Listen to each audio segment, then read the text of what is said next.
It is Market Monday time. We've made it all the way to December. It's December 1st.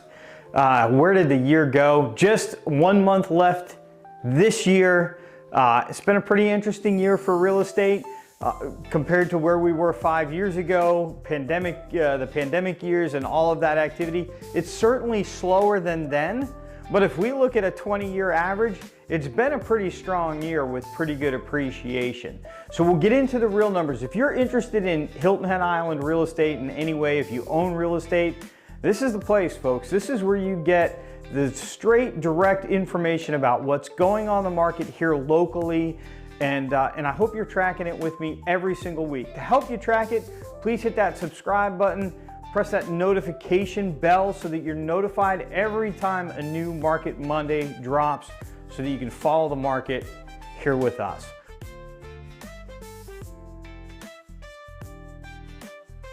Let's get into the numbers this week. We always start with inventory and we always start with new listings. So this is the amount of new listings that have come on the market so far this year. We're up 45 this week. Pretty good, 45 for Thanksgiving week. That's pretty darn good. We're at 2,650 new listings have come on the market so far this year. Compare that to a year ago, we're at 2,532. So an increase of 5% over last year. Look back 5 years, that pandemic year, December 1st, 2020, we were at 3,477 new listings coming on the market. So we're 24% less than that, again, with 2,650 new listings coming on the market so far this year. So that's the new product hitting. The next thing that we like to look at is what's available, the available inventory. Right now, if you came to Hilton Head Island to look at property, there are 850 properties for sale. That was a decline of 15 properties over the last week. We're at 865 a week ago. Compare the 850 that we have right now to a year ago, we were at 855, so slightly less inventory available now than a year ago.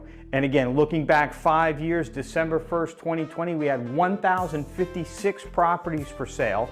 So we're 20% lower than where we were just 5 years ago. So that's the inventory side, right? The supply side.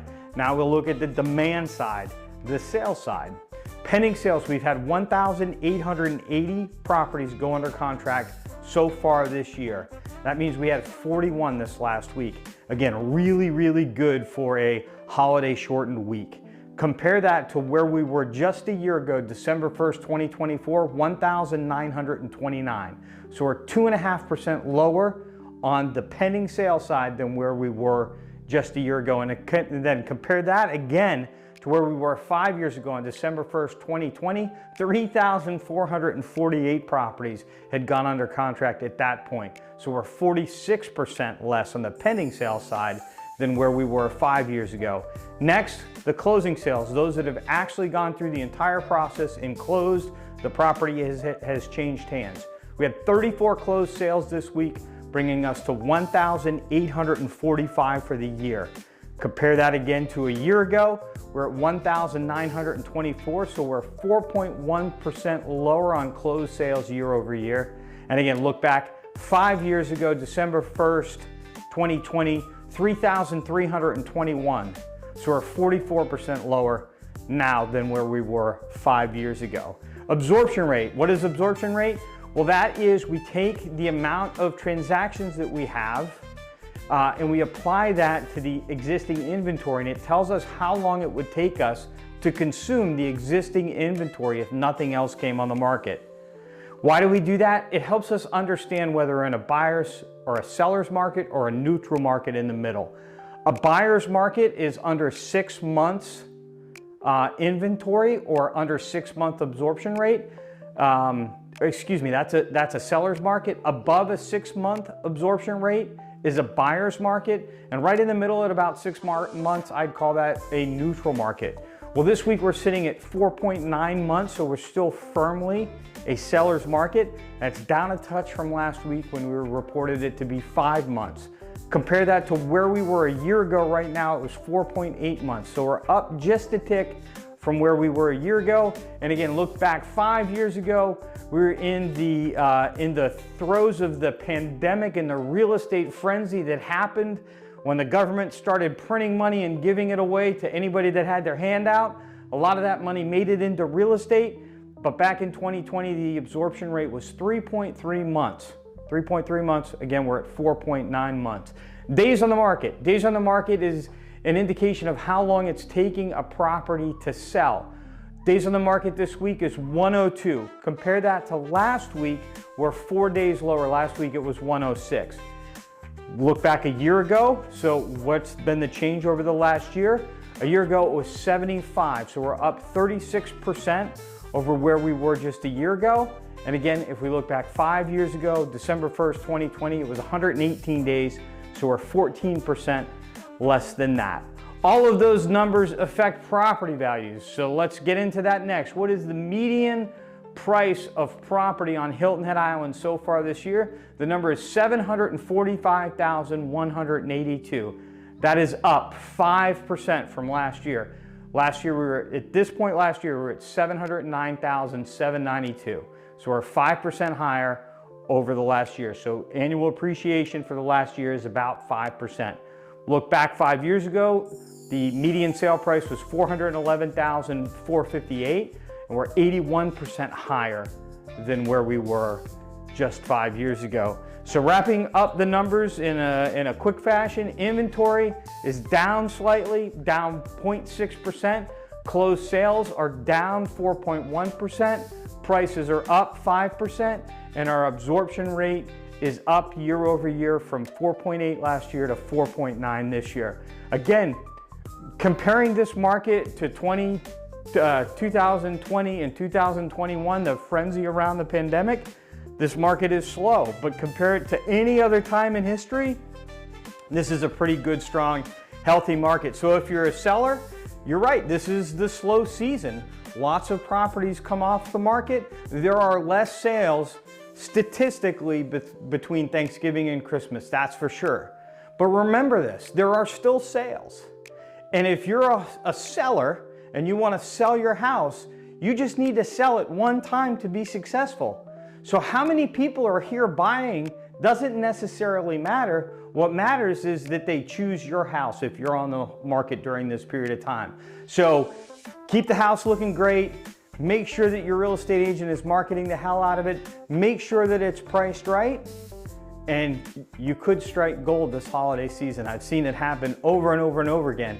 And you know what? We tend to see higher value properties sell during this time of year. People in town for vacation, enjoying the holidays here, decide they go out and look and boom, you never think about it, but they make this impulse buy and they buy a second home on Hilton Head Island. I see it all the time. So again, if you're a seller, don't worry about the stats. You don't need to sell your house 50 times. You need to just sell it once to be successful. If you're a buyer, yeah, there's less to choose from right now, right? And I wouldn't settle if I were you, right? Don't settle for a property that you don't like just to buy something. But if you find what you like, it's there on the market right now. The good news is it's a slower time of year, so you're gonna be negotiating with the seller, but you probably won't be negotiating with other buyers. And that's always a good thing when a buyer and a seller get to negotiate without the influence of multiple offers.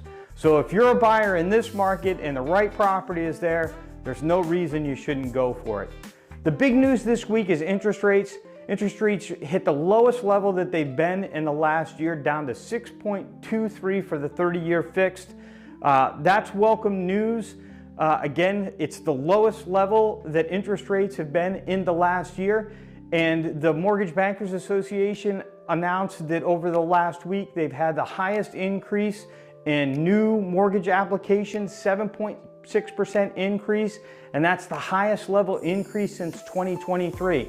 So as those interest rates settle down, which is the plan, to see those interest rates slowly coming down, right? We're gonna see more people get into the market. As more people get into the market, we're going to see inventory, I believe, continue to decrease until we hit a point to all those sellers that have been handcuffed by their mortgage, right? There's a bunch of sellers that have just been in their house. They've got a 3% interest rate. They like to sell their house and move on to something else, but they don't want to go from a 3% interest rate to a 6.5% interest rate.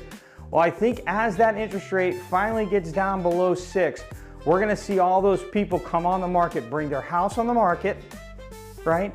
And they're gonna sell their house and wanna make their next move and buy something else. And that's where the market is really gonna get busy again. But why, you're probably asking yourself, well, let me just wait for that, for all that new inventory. The problem is, every year that goes by, we're still appreciating at 5%. So you might save 3% on your interest rate, but if you pay 5 or 6% or 8% more for the property because of appreciation, it really hasn't helped you. So again, the play is, and I know I've preached this, but most people just don't understand what the play is. The play is to buy now at today's price, because tomorrow's price will be higher. I promise you. Buy at today's price, and then when the interest rates come down, whether it's next year or the year after, do your refinance, get locked in for that long-term rate, and then you get the best of both worlds.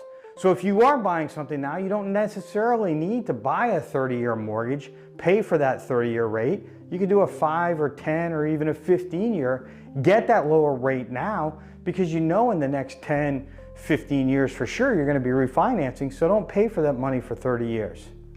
So that's it. Thanks again. Welcome to December, and we'll see you next week.